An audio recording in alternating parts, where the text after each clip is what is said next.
Okay, family, two things I need to do right here, right now. I need to step back and go over another part of the story, but I need to also remind you that this is not easy at all.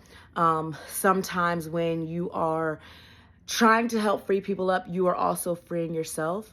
But I need you to understand that a lot of the story is jumbled because as I'm talking about it, it's coming back to memory. And this little portion I definitely left out. We are now in Petersburg. However, I need to go back to Richmond so I can express to you a portion of the story that we missed. So before we left Petersburg, and my cousins had just left the house.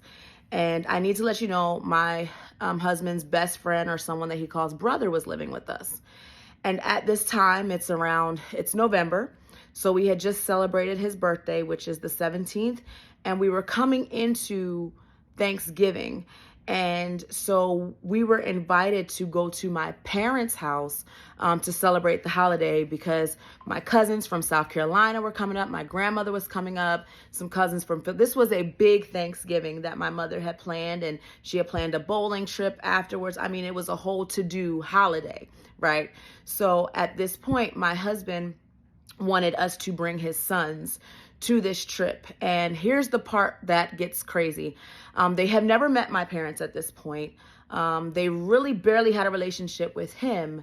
And his ex-wife had not met my family at all. Mind you, I need to put in context. My husband has told a lot of people that I suffer from mental illness, that I have a lot of issues. So as a mother, why would she then, freely just let her kids go to my family who she hadn't met? Here's the kicker. Here's the stressful part that I need to bring out. So during this time, there was a conversation where I was told, you need to ask my son's mother if my sons can come to your parents' house for the holiday. Now let's put it into context. My parents was not asked if they could come. They weren't invited because my parents don't know them. So it's a whole lot.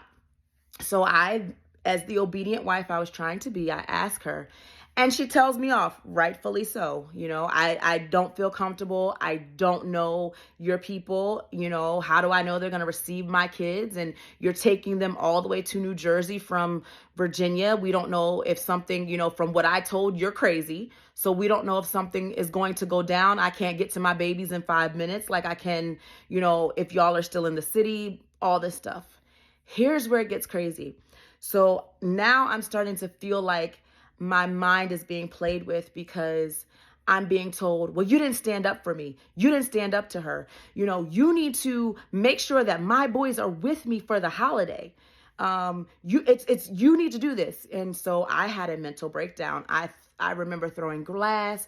I remember screaming. I remember just being in so much mental pain because here I am trying to make sure that I make you happy and invite your children into a situation where they already, are uncomfortable because they don't spend time with you, to spend time with my parents who did not invite them. It would have just been a crazy, chaotic situation. But yet I'm being yelled at. I'm being belittled. I'm being told, in front of my daughter, and in front of his best friend who was there, who was an innocent bystander. So I remember just losing my voice during this time, and my body started doing this thing where every time I was in extreme stress, I would lose my voice. So now everybody knows something is wrong because we take this trip and my voice is completely gone and my mother's looking at my consonants. My grandmother, who hadn't seen me in a year or two, is looking at me like, are you okay?